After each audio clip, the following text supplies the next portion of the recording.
ناظرین، ہم کتنے خوش قسمت ہیں کہ اللہ تعالیٰ نے ہمیں امت محمدی میں پیدا فرمایا۔ دوسری قومیں جب گناہ کرتی تھیں تو ان پر عذاب الہی آتا تھا۔ ہماری یہ خوش قسمتی دیکھیں، اگر زندگی میں ہمارے اوپر کسی بھی قسم کی کوئی تکلیف یا مشکل آتی ہے تو وہ بھی ہمارے گناہوں کی معافی کا سبب بن جاتی ہے۔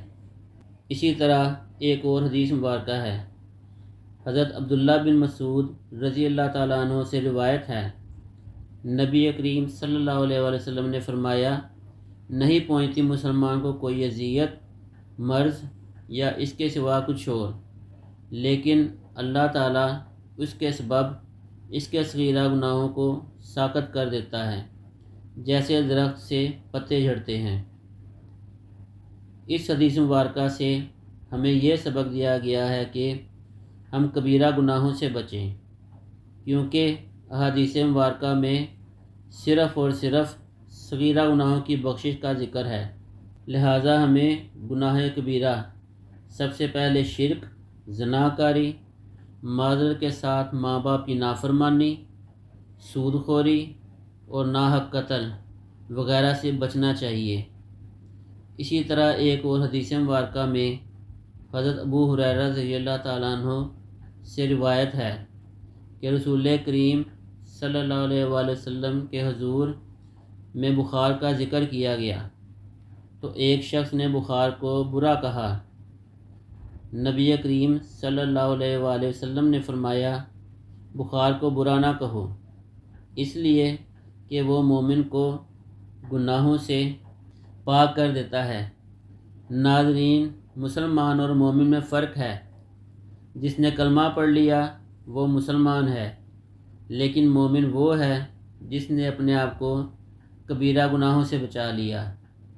اللہ تعالیٰ نے انسان کو بشر بنایا ہے، بشر ہونے کے ناطے انسان سے کوئی نہ کوئی غلطی یا گناہ سرزد ہو جاتا ہے۔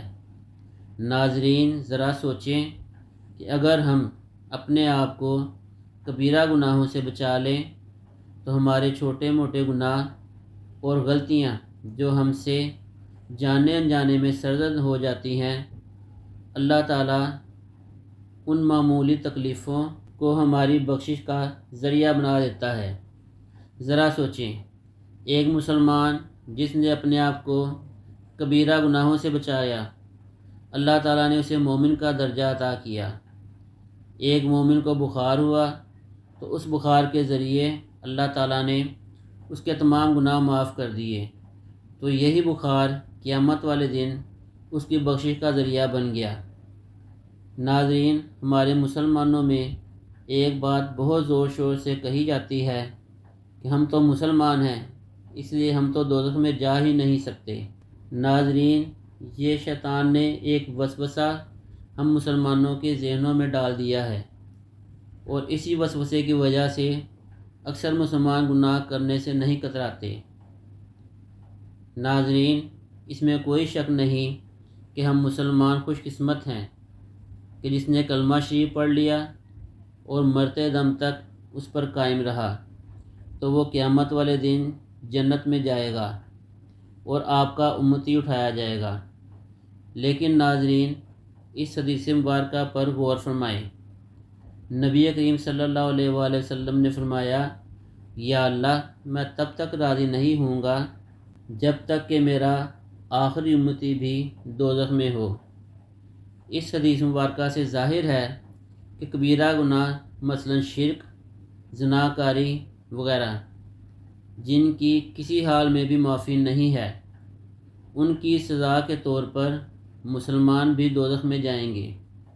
پھر آپ سرکار صلی اللہ علیہ وآلہ وسلم اپنے ان دوسری امتیوں کی بخشش کے لیے دعا فرمائیں گے کہ یا اللہ، ان کے گناہوں کو بخش دے، اور اللہ تعالیٰ آپ سرکار صلی اللہ علیہ وآلہ وسلم کی دعا کو قبول فرمائے گا اور تمام مسلمانوں کو دوزخ سے نکال کر جنت میں لے جائے گا۔